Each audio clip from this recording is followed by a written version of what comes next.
aconteceu na semana. É um muito parecido com o da semana passada, e também vou aproveitar para fazer um estudo de caso, esperando, acreditando que a gente vai ver muitos outros fatos relevantes muito parecidos com esse no HGRU.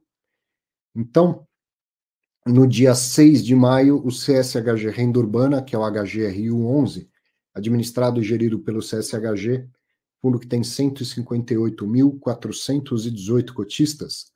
Lembra a semana passada? Que anunciaram a venda de 2 lojas, uma foi em Lorena, interior de São Paulo, outra em Tubarão, se não me engano, interior de Santa Catarina, com baita lucro em cada uma das vendas, e aí eu entrevistei o Bruno Margato, uma entrevista de 30 minutos, super interessante, ele sempre muito aberto, né, como de costume. Se você não assistiu essa entrevista, assista. Você vai no meu canal aí, pega o da semana passada. Esse aqui é o da semana 18, né, da semana 18, pega lá os fatos relevantes da semana anterior, semana 17, assista essa entrevista com o Bruno Margato.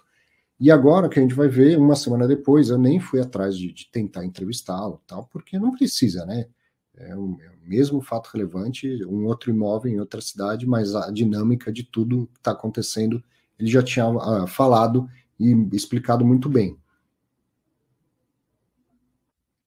É o fundo vendendo no varejo aquele lote de imóveis que eles compraram no atacado, compraram de uma vez das pernambucanas. Então vamos ao fato relevante aqui, ó.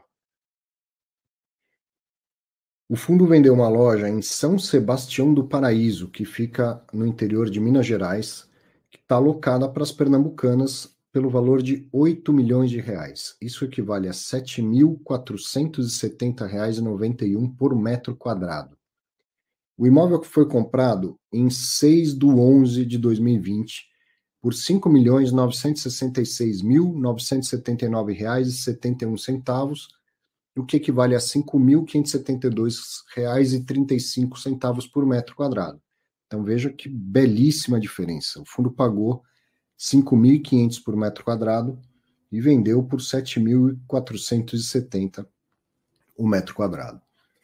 O valor da venda é 34% superior ao valor investido e ao valor do último laudo. E é aí que eu, já na entrevista com o Bruno semana passada, brinquei, né? E vão falar que esse laudo está tudo errado. Né? E é justamente sobre isso o nosso estudo de caso daqui a pouco. O lucro é de R$ 2.033.020,29, o que equivale a 11 centavos por cada cota. E a tira aproximada em base anual é de 26,8%. O que é isso? Paguei 5.572, vamos melhor, vai, para não confundir. Paguei 5.966.000 pelo imóvel. Isso foi em 11 de 2020. Aí fiquei recebendo aluguéis. Já a partir de dezembro. Então, dezembro, janeiro, 12, 13, uns 15 aluguéis que foram recebidos aqui. E aí, depois de receber todos os aluguéis, vendi por 8 milhões de reais. Então, a taxa interna de retorno é menos 6 milhões arredondando em novembro 20, depois mais todo o aluguel que foi entrando e, no final, os 8 milhões. Aí você calcula a taxa interna de retorno e anualiza para ter uma boa base de comparação. Baita retorno, obviamente, 26,8% ao ano é um baita retorno. O comprador passa a receber um aluguel de R$ 41.767 por mês. Então, ele agora que recebe aluguel. Para a inquilina não mudou nada. Para pernambucanas, ela continua pagando aluguel igualmente, só não deposita mais na conta do HGRU, deposita na conta de quem comprou o imóvel. Então, e o fundo deixa de receber esse valor, lógico, porque ele vendeu o imóvel. Então, o comprador passa a receber um aluguel de R$ 41.767, que corresponde a 0,002 por cada cota. Lembra lá da pergunta do RECT? Pô, por que não vê mudança no rendimento? Porque vamos comparar uma sala de 300 metros com uma loja dessa no interior? Então, é tão pequeno em relação ao patrimônio total do fundo que dá um impacto quase irrelevante. Então, nesse caso, 0,002 por cota. O fundo tem um lucro não recorrente de 11 centavos e ele deixa de ter um faturamento recorrente de 0,002 centavos por cota. certo? Então, esse é o fato relevante do HGRU, praticamente igual das semanas anteriores, e muito provavelmente a gente vai ver isso com frequência acontecendo, venda de 1, 2, 3 lojas por semana. E esses foram os fatos relevantes da semana, mas você fica aí agora e presta atenção, porque a gente vai fazer um estudo de caso a partir deste fato relevante do HGRU. Eu já tinha brincado com o Bruno, e eu já estava esperando uma certa reação assim. Nos comentários do vídeo da semana passada, do Fatos Relevantes da semana passada, bastante gente fez referência ao lado de avaliação. Pô, cara, o imóvel está avaliado, tem lá um laudo de avaliação, na hora de vender o cara vende 30%, 40% acima do laudo de avaliação. Então esse laudo está errado? Quem que está errado nessa história? Eu vou te mostrar que não tem ninguém errado. Ninguém errado. Da onde sai esse resultado todo aí? Claro, Guilherme, pode perguntar o que você quiser. Se eu souber responder, eu respondo. Da onde sai esse resultado todo aí? Vamos entender essas operações que estão acontecendo no HGRU e ver como o laudo não tem nada de errado com ele. Vamos lá. Estudo de caso, hora de aulinha no fatos relevantes. A gente tem aqui uma relação que envolve investidores institucionais, um avaliador profissional e investidor individual, um ou mais investidores individuais. Então a gente tem perfis diferentes, personas diferentes, investidores institucionais, avaliadores profissionais e investidores individuais. Ninguém é melhor ou pior do que ninguém é mais importante do que o outro, mas cada um tem uma perspectiva diferente, um perfil diferente. Pegando lá os dados do fato relevante, o preço da venda do imóvel é 34% superior ao valor investido e 34% superior ao valor do laudo de avaliação do imóvel em 2021 e 32% superior ao valor do laudo de aquisição datado em 2020. Então, o que a gente consegue entender aqui? Quando o HGRU comprou os imóveis, já tinha encomendado laudos de avaliação, ou ele ou o vendedor, tinha encomendado laudos. E a compra em si foi por um valor um pouco acima, né? Um pouco acima. Não, um pouco abaixo até, do que estava no laudo do primeiro laudo de avaliação. E depois, um ano depois, vem uma reavaliação do imóvel. A gente vai ver isso aqui, eu vou simular esses valores. O que aconteceu, então, na sequência? Vamos lá, entender passo a passo essa história. Tem um avaliador profissional, que neste caso específico foi a Colliers International, que é uma consultoria imobiliária. Em novembro do ano 2000, qual era a circunstância macroeconômica? A taxa Selic meta era 2% ao ano, portanto, CDI era 1,9% ao ano, e um Tesouro IPCA 2035 pagava 2,96%. Então, estou trazendo esses dados para a gente pensar em circunstância. O que era, em novembro de 2020, o cenário daquele momento e que o avaliador encontrava para basear suas perspectivas de valor. O laudo da Colliers diz que esse imóvel valia 6 milhões e 89. Eu cheguei nisso descontando lá os percentuais que estão no fato relevante, de 8 milhões de descontos percentuais. Então, o laudo da Colliers, se não foi exatamente isso, era muito próximo, dizia que o imóvel valia 6 milhões e 89. Tinha um contrato de aluguel na época de 37.585, cheguei nesse valor pegando o valor do aluguel que está declarado no fato relevante do HGRU e peguei a inflação do período, diminuí a inflação do período, tá? Então é também aproximado. Então eu tinha um contrato de aluguel que naquele primeiro ano pagaria 37.385 por mês e a Colliers chegou num valor pegando este aluguel, projetando para frente, como geralmente essas consultorias fazem um laudo de avaliação. Ela vai projetar 10 anos de fluxo de caixa e mais um valor terminal, como se ao final do 10º ano o imóvel fosse ser vendido. Por qual preço esse imóvel vai ser vendido? Ela faz uma projeção. Ela chega a um determinado valor e assume que ele vai ser vendido por aquele valor. Então, quando você tem um contrato de longo prazo assinado, um contrato atípico, que é o caso aí, os contratos são de 10, 12, 15 anos, então no mínimo 10 anos, fica muito mais simples de fazer essa estimativa, porque não precisa estimar, você tem um contrato. Então, ele já conhece um fluxo de caixa. Começa lá com 37.385, no caso específico desta loja, e vai sendo corrigido por IPCA, e tinha mais um detalhe que poderia ser acrescido de variável de vendas. Aí ele pega, então, isso aqui, ó, 37.385, joga para 10 anos e traz a valor presente por 2%? Não, lógico que não. Ao longo de 10 anos ele considera que vai ser corrigido pelo IPCA, então tem que fazer uma projeção de IPCA, e isso aí ninguém vai acertar exatamente, e ao final ele ainda tem que chegar a um valor de saída. É assim que a maioria das consultorias internacionais fala, certo?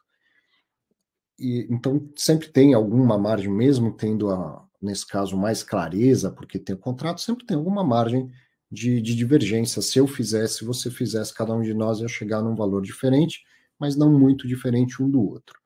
Legal. Então ela vai lá e dá um laudo dizendo, ó, esse imóvel, outra coisa, a taxa Selic, que era 2%, ninguém vai usar essa taxa para descontar os fluxos. Eu não estou projetando 10 anos de fluxo explícito e mais uma saída do imóvel, então eu sei que a taxa não vai ficar igual nos próximos 10 anos. Eu não vou pegar 2% ao ano, trazer a 2% ao ano, esse imóvel ia valer uma fortuna. Então ele também tenta fazer uma projeção do que ele acredita que vai ser a taxa de juro ao longo desse tempo. Ela não vai ser 2%, ele não vai trazer a 2%, também não vai trazer a 15%, vai ser algo no meio do caminho, e não só a Selic vai basear nessa taxa de desconto.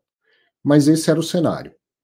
Então ele chega à conclusão que o imóvel valeria 6 milhões e 89 mil, que, considerando o aluguel mensal de 37.385, dava no primeiro ano um cap rate de 7,37% ao ano. Então o cenário é esse, ó, taxa Selic meta 2% ao ano, Tesouro IPCA 2,35% ao ano, o avaliador dá um preço aqui, né, um preço não, uma arbitragem de valor, uma opinião de valor, que leva essa relação a uma rentabilidade no primeiro ano de 7,37%. Faz sentido comprar um imóvel nessa situação? Um Tesouro IPCA pagando IPCA mais 3 e pouco, um imóvel dando 7 e pouco ao ano? Deixa eu ver aqui, ó. Tesouro IPCA daria IPCA mais 2,96 ao ano, taxa Selic meta 2% ao ano, coisa baixíssima, né, inimaginável. Você compra um imóvel que vai te gerar 7,37% ao ano. Faz sentido fazer essa alocação de capital, certo? O imóvel vai render mais do que outras opções menos arriscadas, fora tudo que eu projeto para o futuro, tanto com o imóvel quanto com o contrato de locação. Então, esse foi o valor que a consultoria disse que acreditava deveria ser o valor do imóvel. E aí, dois investidores institucionais, Credit Suisse como comprador e Pernambucanas, que é uma empresa de grande porte, como vendedora, fazem uma transação. A data da compra é a mesma data da avaliação, é novembro de 2020. O ano de fundo da situação macro é igual. Selic meta era 2%, Tesouro IPCA 2035 era 2. IPCA mais 2,96, e o valor da compra fechado foi de R$ 5.966.979,71, um pouquinho abaixo do que o valor do laudo. Lembra que eu até falei semana passada? Laudo de avaliação não é etiqueta de preço, é uma arbitragem de valor, é uma opinião de valor, não é etiqueta de preço. Contrataram a Colliers, pagaram uma grana para a Colliers fazer esses laudos de avaliação e fechar o negócio a um valor diferente do laudo. Isso é mercado, isso é mercado. Mas muito, muito próximo, né? 6 milhões e 89 no laudo, 5 milhões e 966 no preço efetivamente praticado. O aluguel era de R$ 37.385 por mês, dava um cap rate ao mês no primeiro ano de 0,63 ao ano, e ao ano 7,52. 0,63 ao mês e 7,52 ao ano. Então, mesmo cenário, Selic meta 2 ao ano, Tesouro IPCA pagando IPCA mais 2,96, o fundo faz uma aquisição que dá 7,5% ao ano de cap rate. Legal, encaixada, né? Todo mundo gostou dessa operação. Ela tinha, em média, 8,5% de cap rate no primeiro ano, 7,9% no segundo, 7,2% do terceiro em diante. Então, uma operação encaixada, com aquelas que cenário, aquela taxa de juros, todo mundo gostou, inclusive da compra que o Credit Suisse fez. Legal. Todo mundo, não posso afirmar, mas muita gente gostou. Aí vem uma reavaliação em novembro de 2021. A mesma Colliers vai lá e reavalia. Só que o que aconteceu um ano depois? Taxa Selic meta, que era 2% ao ano, vai para 7,75%. Tesouro IPCA 2035, que pagava IPCA mais 2,96%, vai para IPCA mais 5,54%. De novo, não é simplesmente pegar a taxa praticada no momento e usar como desconto. O avaliador, com certeza, um ano antes, ele já esperava que essa taxa ia subir. Ele já sabia, já esperava que essa taxa ia subir. Então, ele não usou a taxa de 2. Só que pode ter sido, e provavelmente aconteceu, da magnitude da alta ser maior ou mais acelerada do que ele esperava, porque foi maior e mais acelerada do que todo mundo esperava, inclusive por causa da inflação. O contrato de locação mudou? Não mudou. Veja aqui, agora o valor era 41,767 porque foi reajustado pelo IPCA nesse período. E aí, o que ele fez? Deu um laudo de avaliação dizendo que o imóvel agora valia um pouco menos, 6 milhões de reais. Era 6 milhões e 89 quando a taxa Selic era 2, o Tesouro IPCA pagava 2,96. Um ano depois, Selic é 7,75, Tesouro IPCA paga 5,54. Não é simplesmente porque subiu, mas provavelmente porque subiu mais do que ele esperava. Ele aumenta a taxa de desconto e diminui um pouco o valor do imóvel. Então, a gente termina aqui essa avaliação de novembro 21 com um valor de laudo de 6 milhões de reais. Se você pensar no aluguel que estava sendo praticado, dava um cap ao mês de 0,70 e ao ano de 8,35. Legal. Aí o que acontece em maio de 22? Um investidor institucional, que é o Credit Suisse, encontra um investidor individual, que é uma pessoa dessa cidade do interior de Minas, que resolveu comprar o imóvel, e sai uma transação em maio de 22. Qual é o pano de fundo do cenário macro? Agora a Selic meta é 12,75 ao ano, e o Tesouro IPCA 2035 está rendendo 5,72%, IPCA mais 5,72%. Fundo comprou por 5.966.000. Vende para um investidor agora individual, uma pessoa, que paga 8 milhões pelo imóvel. Caramba, em novembro a Colliers fala que vale 6. Novembro de 21. Em maio de 22, uma pessoa vai lá e paga 8. Qual que é o valor do aluguel? É o mesmo, 41.767. Quanto que gerava de cap para o Credit Suisse, ou, na verdade, para o HGRU? 8,4 ao ano, 0,7 ao mês. Pagando 8 milhões e recebendo o mesmo aluguel, quanto que vai dar para a pessoa que comprou o imóvel agora? 0,52 ao mês ou 6,27 ao ano.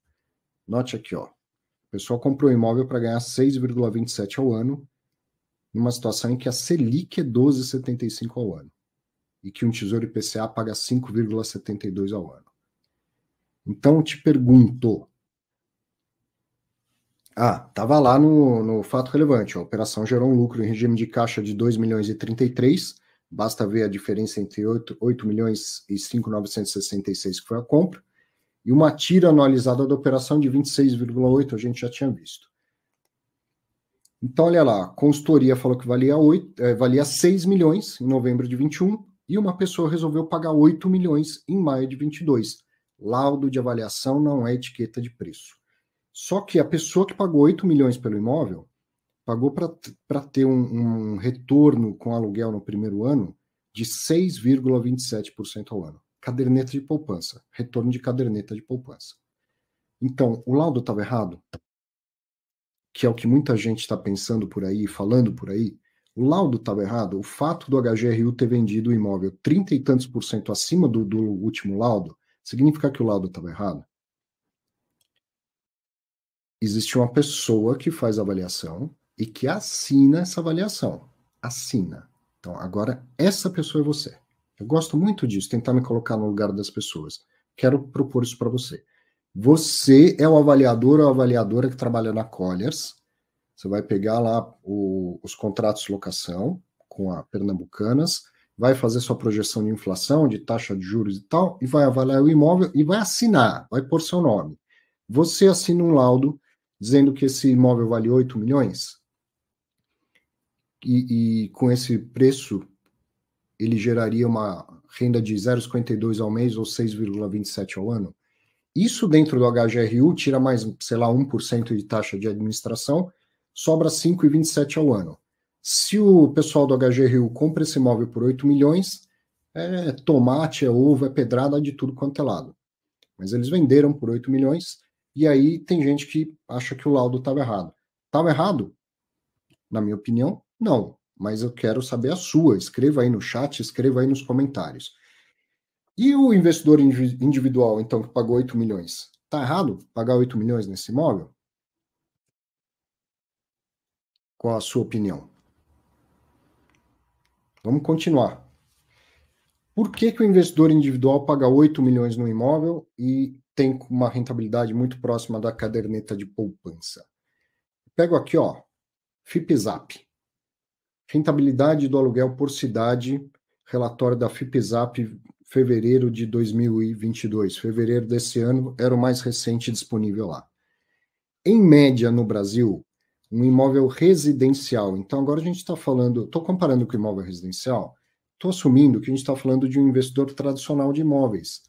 Ele compra imóveis na cidade dele, na região, compra casas, apartamentos e tal, para locação. E alguns imóveis comerciais. Quanto que, em média, é a rentabilidade da locação de um imóvel residencial? No Brasil, 4,73% ao ano. Em BH, como essa transação aconteceu no interior de Minas Gerais, eu fui pegar a referência também de Belo Horizonte, digamos, para ter algo um pouco mais regional. Em média, em BH, um imóvel para locação dá 4,13% ao ano. A média nacional, então, é 4,73 ao ano, a média em Belo Horizonte é 4,13 ao ano. A pessoa que comprou esse imóvel do Credit Suisse, que pagou 8 milhões, vai ter 6,27% ao ano. Muito acima da média do que se espera ganhar com imóveis no Brasil ou naquela região, com imóveis residenciais. Então, o investidor que comprou e pagou 8 milhões estava errado? Para ele está satisfeito. Fez um belíssimo negócio, está comemorando. Conseguiu comprar um bom imóvel com um bom inquilino e ganhar muito acima da média do que a maioria dos outros imóveis disponíveis na cidade, certo? Tem alguém errado nessa operação? O laudo de avaliação não é uma etiqueta de preço. Preço é diferente de valor. E cada pessoa tem uma percepção de valor diferente. Cada pessoa tem um perfil diferente. Então, o que a gente tem aqui é o seguinte: o Bruno Margato e toda a equipe do Credit Suisse vendendo, fazendo um belíssimo lucro, distribuindo lucro para o cotista. Então, Bruno, Credit Suisse, parabéns. O avaliador, a avaliadora da Colliers, usando aí com responsabilidade os dados, os números, chegando num laudo de avaliação de 6 milhões que entrega uma rentabilidade adequada àquele cenário macroeconômico. Então, parabéns, na minha opinião, ajustado. E uma pessoa, um senhor ou uma senhora do interior de Minas Gerais, que comprou um imóvel que, do ponto de vista das premissas dele, certo? Da percepção de valor dele, da base de comparação dele, que são diferentes da minha, e eu respeito, foi um bom negócio. Para ele, a percepção daquele imóvel, talvez ele tenha uma percepção de que o valor ainda vai crescer muito ao longo dos anos. Ele não estava preocupado com o CDI, ou ele não estava preocupado com quanto rende um fundo imobiliário, ele estava comparando lá com outros imóveis, e para isso, comparando com isso, ele fez um ótimo negócio. Discordo, mas respeito. E parabéns, então, ao senhor, a senhora também fez um ótimo negócio, dentro da sua circunstância de vida, da sua percepção de valor e da sua base de comparação. Parabéns, ótimo negócio. Se me permite uma sugestão, se sobrar um dinheirinho aí, compre umas cotinhas de fundo imobiliário que vai fazer bem para o seu portfólio, vai diminuir o risco, vai aumentar a rentabilidade, pode incluir fundo imobiliário no seu portfólio. Mas sim, foi um ótimo negócio comparando com o mercado imobiliário residencial da região. Então, perceba quando eu falo o tempo todo, investimento é portfólio, portfólio é perfil. Cada um tem o seu. Cada um tem o seu, e não tem ninguém errado nessa operação. O que está acontecendo é aquilo que o Bruno vem insistindo. Ó, comprei tudo no atacado, vai vendendo no varejo. Mercados diferentes, percepções de valor diferentes. Laudo de avaliação não é etiqueta de preço, certo? Espero que tenham gostado e entendido. Deixa seu comentário aí, que discorda de tudo que eu falei, fica à vontade. Deixa seu comentário e a gente pode voltar ao tema aqui. Losnak, grande xará, fazia tempo que não aparecia. Tudo bem? Tudo bem. Boa tarde. Não, então, Arthur, acho que um pouco que você falou, né, que assim, acho que é bom também salientar, né, é que assim, acho que o cujo oportunidade, né, a gente falou de um fundo imobiliário, às vezes é diferente do cujo oportunidade de uma pessoa física ali, né, às vezes ela conhece, né, muito bem aquela região, né, provavelmente, sei lá, né, melhor aí que realmente, né, o vendedor e acha, né, que, sei lá, né, o aluguel pode ter um re-rate, né? Pode ter uma reprecificação, sei lá, daqui a 2, 3 anos, né? Então, ela compra, entre aspas, mal hoje, mas daqui a 2, 3, sei lá, 10 anos, né? Ela compra melhor, então tem um preço melhor. Acho que, mas eu concordo com você, assim, acho que tem essa cabeça, né, da galera, né? Que quando tem uma transação, alguém é burro e alguém é inteligente, né? Mas, assim, eu sempre brinco, né, Arthur? Acho que, assim, quando a gente olha, né, para a Bolsa, né? A Bolsa é a melhor definição disso, né? Muita gente compra a cota de fundo imobiliário quando está caindo, porque quer aumentar, quer ter paciência, etc e tal, quer aguentar ali a volatilidade. Tem gente que vende porque está com medo, que acha que vai cair mais semana que vem, mês que vem. Então, assim, acho que cada um tem a sua estratégia, né? E, infelizmente, né, imóveis, a gente não tem a precificação, né, diária, né? Como se for, tem um laudo ali, né, que ajuda na precificação ali. A empresa que faz o laudo, ela tem as premissas dela, né? Ela tem que justificar para a CVM, a CVM questiona ali as premissas ali, e às vezes as premissas podem, né, assim, ser erradas ou serem otimistas ou serem pessimistas, tá? Então, acho que um exemplo muito bom, né, Arthur, é o XPCM, que eu falo sempre, né? Acho que antes daquele estresse que teve, né, da Petrobras ali sair, né, em julho, acho que foi em julho 19, né?